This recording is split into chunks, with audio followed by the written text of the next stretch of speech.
Agosto Branco. A ideia é chamar a atenção da sociedade em relação ao câncer de pulmão, que atinge mais de 30 mil pessoas por ano no Brasil, de acordo com o Instituto Nacional do Câncer. Patriota Júnior está de volta ao vivo. Então, Patriota, vamos bater um papo sobre esse assunto bem sério.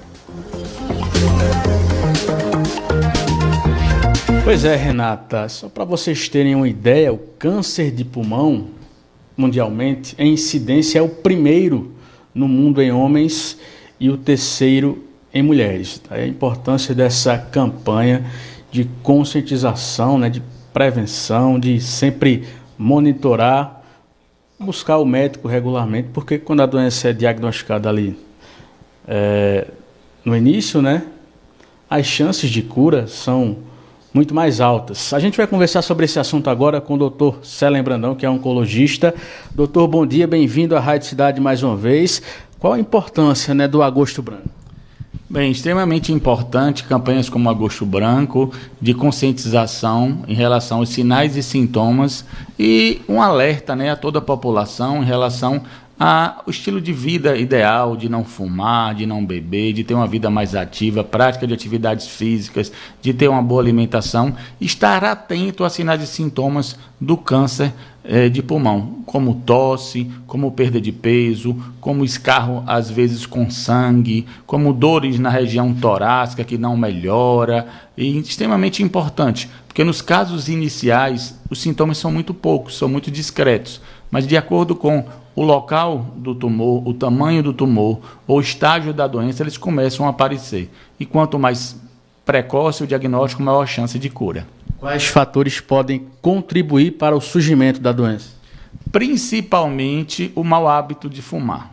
Costuma-se dizer que 8 ou mais de 8 em cada 10 casos, ou seja, cerca de 85% dos casos de câncer de pulmão são causados por pessoas que fumam de forma ativa ou de forma passiva, que estão perto de quem fuma o tempo inteiro, mas principalmente de forma ativa. Então, parar de fumar e ter bons hábitos, como atividade física e boa alimentação, realmente é o essencial. Se você que fuma hoje pensa em fazer algo pela sua vida, hoje é um bom dia de parar de fumar. Faça isso por você.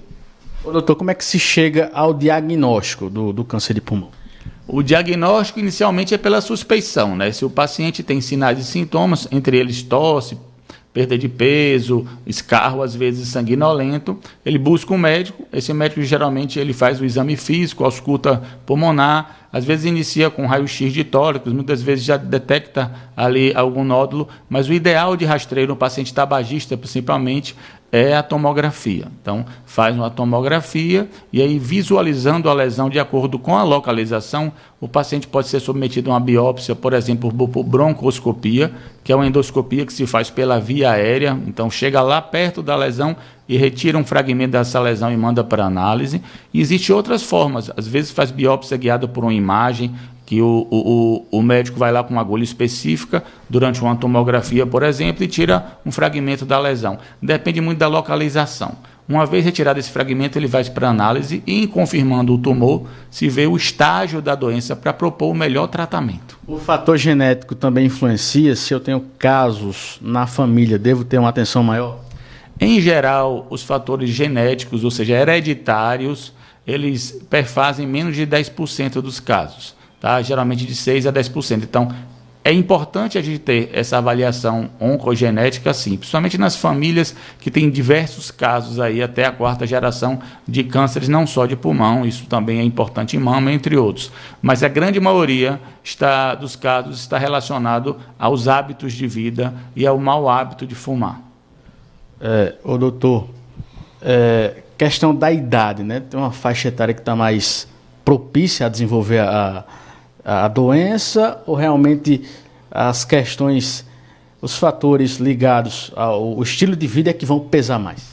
Pensando no estilo de vida, que é o grande fator preponderante aí, quanto mais tempo de carga tabágica, ou seja, o tanto de maço usando, então aquele indivíduo que fumou aí por 20 anos, um maço por dia, ele tem uma chance maior de desenvolver um câncer de pulmão do que o indivíduo que está começando a fumar agora.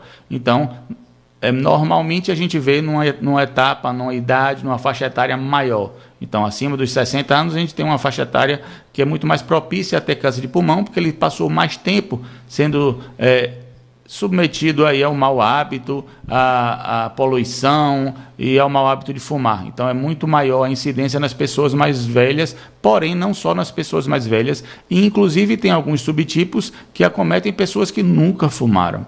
Então, as pessoas que nunca fumaram também podem ser acometidas, sim, em sua minoria, mas existem alguns subtipos que acometem. Então, estar atento aos sinais e sintomas, principalmente os sinais respiratórios, de alguma dificuldade respiratória, entre elas a tosse ou o cansaço, de forma inesperada, né? E que vem piorando, é extremamente importante. É uma doença que, dependendo do estágio, pode ser muito agressiva, e como é direcionado o tratamento?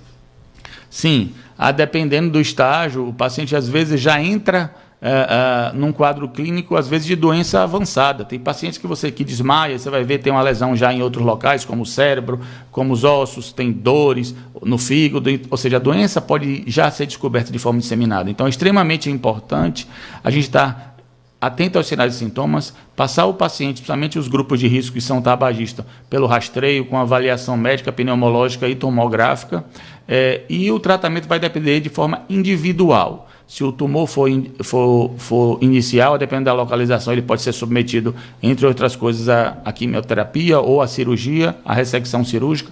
Alguns casos se associam à quimioterapia e radioterapia. Atualmente, nós temos o advento da imunoterapia para casos específicos. É como se cada caso tivesse de ser de forma individualizada, rastreado, investigado. É como se cada caso de câncer de pulmão fosse uma fechadura e a gente descobrisse a chave que é o tratamento para cada um. Então é extremamente a gente entender a biologia molecular, os detalhes de cada tumor e de cada paciente, para poder oferecer o melhor tratamento e aumentar a chance de cura e de melhor resposta. Muito bem, obrigado pelas informações, doutor Célio Brandão, oncologista. É isso, né, Renata? Buscar sempre, regularmente, um médico, a prevenção é o melhor caminho. Eu volto com você. Obrigada, patriota.